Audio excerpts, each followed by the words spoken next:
Hi hello ನಮಸ್ಕಾರ, welcome back to Vijaya recipe. ನಾನಿವತ್ತು ಉತ್ತರ ಕರ್ನಾಟಕ ಶೈಲಿಯ ಚೌಳಿಕಾಯಿ ಪಲ್ಯ ಮಾಡೋದು ಹೇಗೆ ಅಂತ ತಿಳಿಸ್ಕೊಡ್ತಾ ಇದ್ದೀನಿ. ಬನ್ನಿ ಆಗಿದ್ರೆ ಮಾಡೋದು ಹೇಗೆ ಅಂತ ನೋಡೋಣ. ನಾನು 1/4 kg ಆಗಷ್ಟು ಚೌಳಿಕಾಯಿನ ತೊಗೊಂಡಿದ್ದೀನಿ. ಈ ಚೌಳಿಕಾಯಿಗೆ ಗೋರೆಕಾಯಿ ಅಂತಲೂ ಕರೀತಾರೆ. ಅದೇ ಒಂದು ಒಲೆ ಮೇಲೆ ತವ ಇಟ್ಕೊಂಡ್ಬಿಟ್ಟು ಕಡಲೆ ಬೀಜನ ಹುರ್ಕೋತಾ ಇದ್ದೀನಿ. ಕಡಲೆ ಬೀಜನ ನೋಡಿ ಈ ರೀತಿ ಹುರ್ಕೋಬೇಕು. ಸಿಪ್ಪೆ ಬಿಡಿಸಿ ಮಿಕ್ಸಿಗೆ ಹಾಕಿ ಗ್ರೈಂಡ್ ಮಾಡ್ಕೊಂಡು ಇಟ್ಕೋಬೇಕು. ಅದೇ ತವಕ್ಕೆ ನಾನು ಚೌಳಿಕಾಯಿ ಬಿಡಿಸಿಟ್ಕೊಂಡಿದ್ನಲ್ಲ, ಅದೇ ಚೌಳಿಕಾಯಿನ ಹಾಕ್ತಾಯಿದ್ದೀನಿ. 1 ಟೇಬಲ್ ಸ್ಪೂನಷ್ಟು ಆಯಿಲ್ನ ಹಾಕಿ ಹುರ್ಕೋತಾ ಇದ್ದೀನಿ. ಚೆನ್ನಾಗಿ ಹುರಿಬೇಕು ಫ್ರೆಂಡ್ಸ್.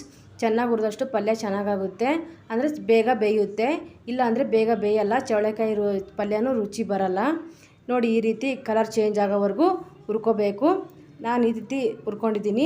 ಹುರ್ಕೊಳ್ಳೋಕ್ಕೆ ಸ್ವಲ್ಪ ಟೈಮ್ ಇಡುತ್ತೆ. ಸ್ವಲ್ಪ ಪೇಷನ್ಸಿಂದ ಚೌಳಿಕಾಯಿನ ಹುರ್ಕೋಬೇಕಾಗುತ್ತೆ. ಸ್ಟವ್ ಮೇಲೆ ಒಂದು ಬಾಣಲಿನ ಇಕ್ಕಿದ್ದೀನಿ. ಬಾಣಲಿ ಇಟ್ಟು ಒಂದು 3 ಟೇಬಲ್ ಸ್ಪೂನ್ ಆಗಷ್ಟು ಆಯಿಲ್ನ ಹಾಕಿದ್ದೀನಿ. ಸ್ವಲ್ಪ ಜೀರಿಗೆ ಸಾಸಿವೆ ಹಾಕಿದ್ದೀನಿ, ಕರಿಬೇವು ಹಾಕ್ತಾಯಿದ್ದೀನಿ, ಮತ್ತು ಒಂದು 3-4 ಹೆಸರಾಗಷ್ಟು ಬೆಳ್ಳುಳ್ಳಿನ ಕುಟ್ಟಿ ಹಾಕ್ತಾಯಿದ್ದೀನಿ.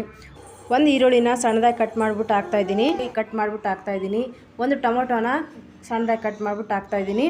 ಹಾಕಿ ಚೆನ್ನಾಗಿ ಸ್ವಲ್ಪ ಟೊಮೊಟೊ ಸಾಫ್ಟ್ ಆಗೋವರೆಗೂ ಬೇಯಿಸಬೇಕು.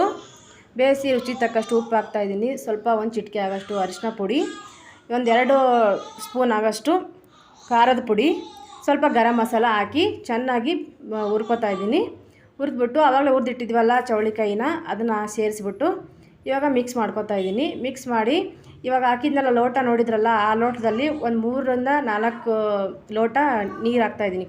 ಚಿಕ್ಕ ಕಪ್ಪಲ್ಲಿ ಒಂದು 3-4 ಲೋಟ ನೀರು ಬೇಕಾಗುತ್ತೆ ಬೇಯೋಕ್ಕೆ.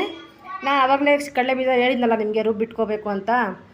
ನೋಡಿ ತರಿಯಾಗಿ ರುಬ್ಬಿಟ್ಕೋಬೇಕು. ಅದನ್ನು ಸೇರಿಸಿದ್ದೀನಿ. ಈ ಕಡಲೆ ಬೀಜ ತುಂಬ ಇಂಪಾರ್ಟೆಂಟು ಈ ಪಲ್ಯಕ್ಕೆ. ಅದಿದ್ರೇ ಚೆನ್ನಾಗಾಗುತ್ತೆ. ಅದನ್ನು ಮರಿಬೇಡಿ ಫ್ರೆಂಡ್ಸ್, ಅದನ್ನು ಹಾಕಲೇಬೇಕು. ತುಂಬ ಚೆನ್ನಾಗಿರುತ್ತೆ ಈ ಪಲ್ಯ. ರೊಟ್ಟಿಗೆ, ಚಪಾತಿಗೆ ತುಂಬ ಹೊಂದ್ಕೊಳ್ಳುತ್ತೆ. ತುಂಬ ರುಚಿಯಾಗಿರುತ್ತೆ. ಲಾಸ್ಟಲ್ಲಿ ನಾನು ಕೊತ್ತಂಬರಿ ಸೊಪ್ಪನ್ನು ಸೇರಿಸಿ ಮಿಕ್ಸ್ ಮಾಡಿದ್ದೀನಿ. ನೋಡಿ ರುಚಿಯಾದ ಚೌಳಿಕಾಯಿ ಪಲ್ಯ ರೆಡಿ ಆಯಿತು ಸರ್ವ್ ಮಾಡೋದಕ್ಕೆ. ಒಮ್ಮೆ ಟ್ರೈ ಮಾಡಿ ಫ್ರೆಂಡ್ಸ್. ಈ ಪಲ್ಯ ತುಂಬ ಚೆನ್ನಾಗಿರುತ್ತೆ. ರೊಟ್ಟಿಗೆ ತುಂಬ ಒಳ್ಳೆ ಕಾಂಬಿನೇಷನ್ ಅಂತಲೇ ಹೇಳ್ಬೋದು. ಚೌಳಿಕಾಯಿ ಪಲ್ಯ ಮಾಡೋದು ಹೇಗೆ ಅಂತ ನೋಡಿದ್ರಲ್ಲ ಫ್ರೆಂಡ್ಸ್.